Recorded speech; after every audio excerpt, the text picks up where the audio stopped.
Bismillahir Rahmanir Rahim. Alhamdulillah. Wassalatu wassalamu ala man la nabiyya ba'dah. Amma ba'd. Rabbi shrah li sadri wa yassir li amri wa hlul 'uqdatam min lisani yafqahu qawli. Rabbana zidna ilma. The previous class we had learned about some of the times, specific times, special times in which dua is accepted, surely, no doubt in that, as mentioned in the authentic Sahih Hadith. So in the previous class I had mentioned 12 or 13 points which I had gathered or collected, and then after the class my mom had told me that you had missed some points, and also I felt that. So as you know that وَفَوْقَ كُلِّ ذِي عِلْمٍ عَلِيمٍ, as Allah subhanahu wa ta'ala said that over every person who gains knowledge is someone who has more knowledge than him. Like that it continues, and the most knowledgeable person is Rasulullah sallallahu alaihi wasallam, and the most knowledgeable in this whole universe is Allah subhanahu wa ta'ala. So everyone has defects in their knowledge. We know something, we may not know something, while a small child may know that, etc. So then after that I searched for some other points, and I got, alhamdulillah, 5 or 6 with the help of Hafiz Imran Ayyub's book, Kitab al-Du'a. It's a book in Urdu, very beneficial book on this topic, the topic of dua.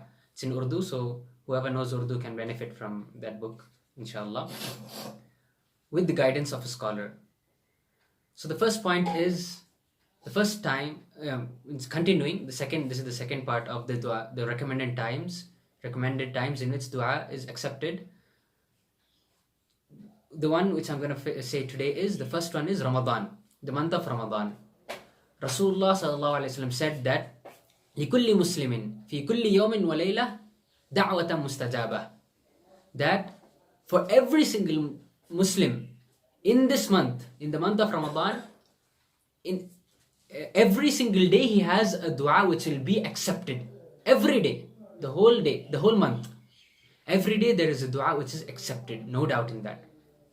So this hadith, it's mentioned in, it was collected by Hafiz Mundhiri and Allama Haythami in their book Majma' al-Zawaid, in Hafiz Haythami's Targhib al-Tarhib, and Imam Albani had authenticated this hadith. They all said that Imam Bazzar had narrated this hadith, but after I searched a lot for this hadith in Imam Bazzar's Musnad, but I couldn't find it. So this, just to find the authenticity of this hadith last night, it took me more than 1 hour, and alhamdulillah, at last I got to know, I've researched that this hadith is authentic. So why I mentioned this, so that you get to know how much sabr, how much patience, and how much hard work is needed for this ilm. This ilm, the knowledge of Sharia, is not easy. It's very hard. Al-ilmu sa'bun, as mentioned by the scholars. So it's not that it's something which just comes by ilham, or you get it through enlightenment. No, this knowledge, it needs a lot of sabr, it needs a lot of patience. Walillahi alhamdu wal ni'mah. And the next specific time is in this month, that is the Laylatul Qadr, the night of decree. As Rasulullah sallallahu alaihi wasallam, he exhorted the Sahaba to increase their ibadah, increase their dua, increase their salah in the last 10 nights, and to seek for the Laylatul Qadr. And he sallallahu alaihi wasallam also, he informed Aisha radiallahu anha, he taught her a dua which is to be read if she finds the Laylatul Qadr. And that dua is Allahumma innaka afuun tuhibbul afwa fa'fu anna. So that's why the scholars have said that on the Laylatul Qadr, dua is accepted, no doubt in that. The next special time is the day of Arafah. As Rasulullah sallallahu alaihi wasallam said, خَيْرُ الدُّعَاءِ دُعَاءُ يَوْمُ Arafah, that the best dua is the dua made on the day of Arafah. That is the 9th of Dhul Hijjah. This hadith is narrated by Imam Tirmidhi. And also Rasulullah sallallahu alaihi wasallam, he used to increase dua on the day of Arafah when he was on pilgrimage, when he was in Hajj, or other than that. it's narrated in Sahih Muslim that he used to make dua from Asr till Maghrib on the day of Arafah. In a narration narrated by Imam Nasa'i, Usama ibn Zayd radiallahu anhu, who is Zayd radiallahu anhu, the slave of Rasulullah sallallahu alaihi wasallam's son. Usama ibn Zayd radiallahu anhu said that I was with the Prophet Muhammad sallallahu alaihi wasallam, and he was making dua on the day of Arafah, so much so that his camel was bending with the intensity of Rasulullah sallallahu alaihi wasallam's dua. And then his rope or his staff fell down from his left hand. He was making dua with both his hands. So he took it with his left hand while his right hand was still, he was raising his right hand and he was making dua. And then after he took the staff, again he continued making dua. So this shows the intensity, how Rasulullah sallallahu alaihi wasallam used to increase his dua on this day. So inshallah we'll get this day, special day, after a month and a half or so. And also, so we should fast on this day also, as it expiates the sins of the previous year and the next year. And also Allah subhanahu wa ta'ala, He frees many slaves on this day more than any other day of the year. That is this day of Arafah. So this day has many specialities, and that is one of it is that dua is accepted in it, no doubt.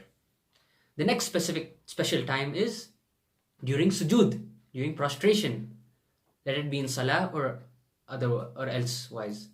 As Rasulullah sallallahu alaihi wasallam said that أقرب ما يكون العبد من ربه وهو ساجد فأكثر الدعاء, that the closest a person can get to his Lord is when he is prostrating, when he is in sujood. So فأكثر الدعاء, increase your supplication. Narrated by Imam Muslim.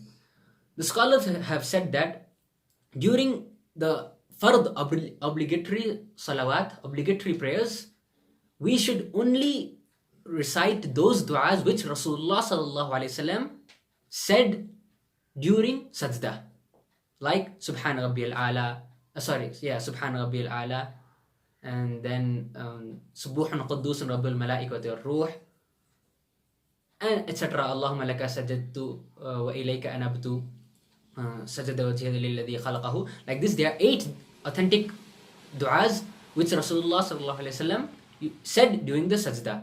So these du'as can be said when we are during the fard obligatory prayers, and during the sunan and nawafil, during the sunan prayers, nafil prayers, the scholars have allowed, they have said that it's permissible to say our own dua, to make our own dua, but it's better to say only the du'as which have been proved in the authentic sunnah.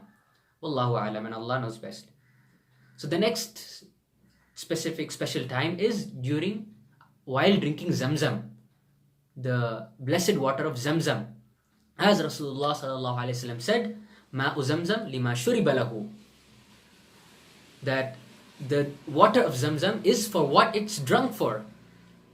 This hadith is narrated only by Imam Ibn Majah rahimahullah among the Kutub al-Sittah, and the scholars have differed about this. Many scholars have declared it unauthentic because of its chain of narrators, because of its sanad, and some scholars have authenticated it, like Imam Hakim and Imam Allama Suyuti, Imam Albani, Sheikh Shuaib Arnaut. So the majority of the scholars have authenticated this hadith, and also the scholars have found that this hadith is like they have implemented it in their lives, and they have found it to be really beneficial in their lives.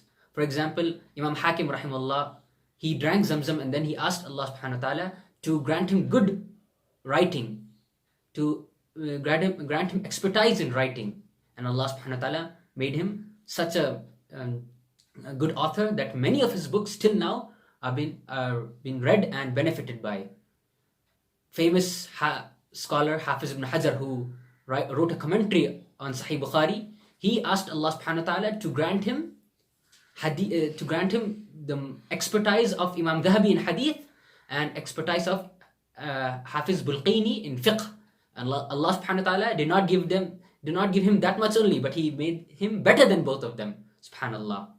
And there are many more stories. My teacher, Sheikh Muaz, he has written an article. He has collected all those stories regarding the scholars who have made dua while drinking Zamzam. Abdullah Mubarak rahimahullah also, he asked Allah subhanahu wa ta'ala after drinking Zamzam, "Oh Allah, save me from the thirst of the day of resurrection." Subhanallah. See how the scholars used to make dua. As we know that on the day of resurrection we'll be thirsty, so Allah, I'm drinking Zamzam, so save me from the thirst on that day. Subhanallah. And he also gave my teacher, Sheikh Maz, he also gave a khutbah regarding this. So Ma'u Zamzam, the water of Zamzam, while drinking it, surely make dua as it will be accepted. Rasulullah said that lima shuriba lahu. We should have yaqeen, certainty in it, that whatever dua we make will surely be accepted. The next thing is after closing the eyes of the deceased. As in a hadith narrated by Imam Muslim, that when Abu Salama, who is the foster brother of Rasulullah sallallahu alaihi wasallam, and the husband of his wife, the previous husband of his wife, Salama, when he died, Abu Salama radiyallahu anh, his family members started wailing and saying things which shouldn't be said. So Rasulullah sallallahu alaihi wasallam said, "La tad'u ala anfusikum illa bi khair." That is, do not pray for yourself anything but good. Do not pray for anything but good. Why? فَإِنَّ الْمَلَائِكَ يُؤَمِّنُونَ عَلَى مَا تَقُولُونَ. For the angels utter Ameen. They ask that your dua, your supplication be accepted. This is, Rasulullah said it after the closing of the eyes of the deceased. So we get to know that after the closing of the eyes of the deceased is a time, or after burying him is a time when dua is accepted. That's why people, and many people, they make dua near the after the burial of a person. No, they don't make it to him. They ask Allah subhanahu wa ta'ala to forgive him, and then they ask for other things as dua is accepted. And the last special time which I could collect according to my incomplete knowledge is during rain. And this hadith too, I had known it before. As in the previous class, I mentioned before you that there are two times. Rasulullah said there are two times in which dua is surely accepted or seldom accepted. And that is in the nida, that is during the adhan, and in the battlefield. I had mentioned in the previous class. In the same hadith narrated by Abu Dawud, after this he mentioned that there is also a narration in which it's mentioned وَعِنْدَ نُزُولِ الْمَطَرِ, and during the rainfall. Imam Albani rahimahullah, he had first declared this as unauthentic, da'if. So that's why I too had thought that it's da'if.